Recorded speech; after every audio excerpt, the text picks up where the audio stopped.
আরে আমি আল্লাহ না তোরে এত নিয়ামত দিয়া সুন্দর করে বানাইলাম। এই আসমান বানাইয়া কোরআনের কোথাও বলি নাই আসমান সুন্দর করে বানাইছি, জমিন বানাইয়া কোথাও বলি নাই জমিন সুন্দর করে বানাইছি, গোটা সৃষ্টি জগৎ বানাইয়া কোথাও বলি নাই সুন্দর করে বানাইছি। কিন্তু মানুষ রে, তুই 3.5 হাত তোরে বানাইয়া কোরআনে একটা নয় দুইটা নয় 4টা কসম করে বলছি তোরে সুন্দর করে বানাইছি। দুইটা না 4টা কসম করে আল্লাহ বলছে মানুষ তোরে সুন্দর করে আমি আল্লাহ বানাইছি।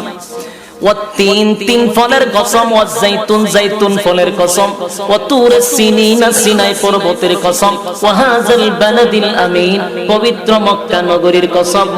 4টা কসম করে আল্লাহ বলেন লাকাদ খালাকনাল ইনসানা ফি আহসানি তাকওয়িম।